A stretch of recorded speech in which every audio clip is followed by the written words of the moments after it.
Now, Mr. McCabe, I think we should move on because I think we should. we want to talk about some movies, and we've got a few, so we better buckle up.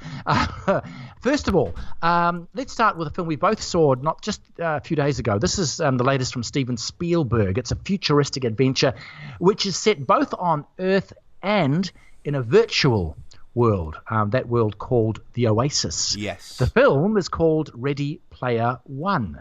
Well, I enjoyed it. Steve, did you?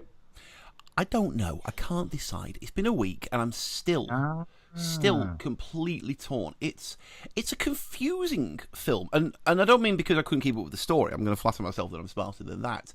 But I think the film itself doesn't really quite know what level it wants to strike, really, to be honest.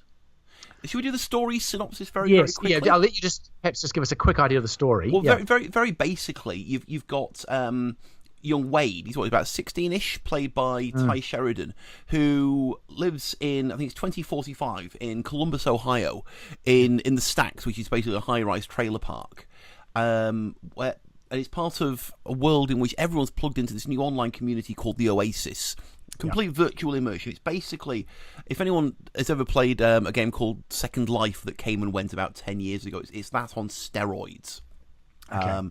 And everyone can have their own virtual existence in the Oasis. It's meant to be a place where you can go to get away from the horrors of life, because it's set shortly after something called the Bandwidth Riots, whatever they may have been. And people who are a bit weedy and a bit insubstantial in real life can be anything they want to be in the Oasis. And so as a result, it's basically as is almost a parable of modern times, given the events that are happening in the real world as this film was released. There is an evil company who want to monetize and want to control the world, who want to take control of it. The author of the Oasis has just died, and he's left 3 Easter eggs within the Oasis. Whoever finds the 3 wins the ultimate prize, which is total control of the Oasis plus a fair few dollars as well. And so it's a struggle of Wade and a couple of his online mates to try and get hold of the Oasis and the 3 Easter eggs before Evil Corp does. That's right. So basically, it's a bit like Charlie and the Chocolate Factory on the internet. Okay, fair enough. So I think that's enough of the plot to talk about. That's quite enough, isn't it?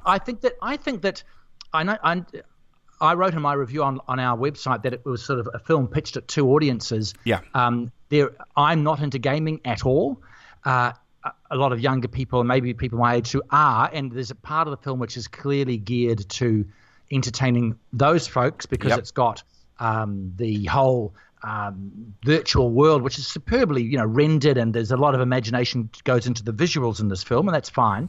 But then to populating the entire film and the entire virtual world are all these references to mainly 60s, 70s, 80s music and other popular culture. It's endless, isn't it? It's unrelenting. It is totally, utterly endless, and it comes at you at a fast clip. References to films, TVs.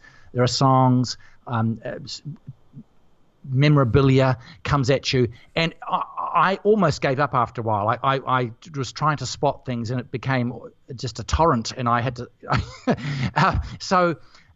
There is that question. I enjoyed that part of it, and I got a lot of amusement and entertainment out of that part of it. But is that enough to sustain a whole film? That's kind of the question here, I suppose. And a long film at that. It's about 2.25 hours long, isn't it? Yeah. And most of the pop culture references will have gone over the heads of. It's a Steven Spielberg film, so there's lots of teenage protagonists in it. And at one point, Olivia Cooke, the female lead, she's probably about 18, 20-ish, and she's wearing a Joy Division t-shirt. And you figure someone from wardrobe just came along and said, "Look, just pop this on. It'll work. Just trust us on this." And she's going, "What's all the wavy lines all about? Just trust us, love. Just trust us." So it's all the way through. It feels kind of self-indulgent on Spielberg's part. Watch how many of his pop culture references he can crowbar in. Yeah. Well, and that's clearly a huge part of this film. And there's some of it I think is well crafted and delivered. There's a sequence there which I enjoyed thoroughly, but I was sitting next to you in this film, and there was a sequence where they reprise some classic scenes from a very well-known like horror film, which I remember very, very well. And I thought, gosh, they've done that very well to get that just right. And the way they brought the new film and the old together, I thought was thoroughly enjoyable. But you hadn't seen that film, had you? No, I confess I haven't. However, I do know the woman sitting next to me, when one particularly shocking bit within that little pastiche happens, I actually felt her jump next to me. So I thought there's a lot of thought and craft that went into that, and I enjoyed it. But yeah, what it really has to do with the story is that actually it's got not much to do with the story. It's just kind of another level of entertainment that this film is throwing at you, which you may or may not enjoy. But if you don't enjoy it, then you're kind of missing out on a huge part of what's in front of you. But what it meant, unfortunately, was that as the film went by, there were plot holes all over the damn place. And in the end, the film just felt like it was hand-waving them off. Every time something absolutely glaring happens, like, for example, at one point, Olivia Cook's character goes by the name of Artemis within the Oasis. She has a motorbike that she rides within the Oasis. But while other characters' vehicles can just be magicked up out of the ether because it's virtual, hers has to be physically repaired. And you're thinking, okay, where's the consistency? Where's the internal logic in this? But then suddenly, next thing you know, you're looking at, a race through New York that's got King Kong and it's got a Tyrannosaurus Rex. And so it's like Spielberg's constantly saying, don't focus on that. Look at this shiny thing over here. And he's just constantly never giving you a chance to actually ingest and think about what you've just seen. You're constantly being pulled away. Don't look at that, look at this, look at that, look at this. And you never really get to enjoy it. Yeah, I think it's obviously done on purpose. And I actually think if you really wanted to pick up on all these pop culture references, honestly, I would wait till, if I wanted to do it, I don't think I'd go this far, but you'd wait till the Blu-ray came out or the DVD and you'd take it home and you'd play it at slow-mo and then you could see all the different little characters that you might have missed the first time because honestly, some of it happens so quickly, you're not going to get it. You could grow old doing that. Yeah, well, you could.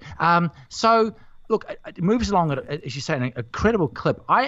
Because of the references to the culture that I grew up with, I enjoyed that. I'd be lying if I said I didn't enjoy it. I'm not quite sure how long this will stay with me, this film. It's a flashy bit of popcorn. One of the things I was wondering about, as someone who's a bit cynical about gaming, is there going to be some message here about all these millions of people around the world who spend hours and hours and hours sitting down in front of a screen playing video games? And that's where I thought it was a bit wishy-washy, because there is our message here, but it's moderate at best, mild, really, very. It says, don't overdo it. I mean, that's about as far as it goes. And I thought, well, that's a bit of a cop-out, I thought. Well, if you remember, this is something else that's really frustrating about it. There's hints to things called loyalty centres run by Evil Corp. And as far as we can tell, it's somehow people who have, I don't know, have they borrowed money perhaps, or they owe credit within the game? It's never quite made clear.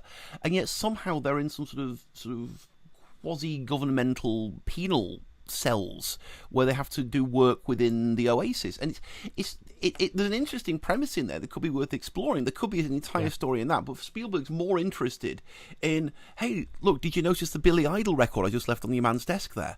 That's the focus. And look, I've got an original Atari adventure game. I mean, that took me back to my childhood. And it was really entertaining to see that. But it was at the expense of actually fleshing out the story, which had the potential to be actually kind of interesting. Well, I think he was interested, it seems like he was interested in just creating a wild ride for his audience, not necessarily giving them a toothy, meaty story to get stuck into. That might be a bit harsh, but I think he created a wild ride for himself. I think it was quite self-indulgent in the end. It was indulgent for anyone of that generation, but anyway, look, I'm glad I saw it. I got quite a lot out of it, but it's not a film that will stay with me for a long time. No. Except I will marvel at some of the visuals. I mean, if you want to have there's some of that race scene you talked about, Steve. That's very cleverly genuine. I thought it was genuinely exciting and cleverly directed. And because it's a virtual camera, not a real camera, if you like, you can do all sorts of interesting angles and that you probably couldn't do if it was an actual real race along a street. But not an A+ by any means. But no, not a stretch. No, okay, all right.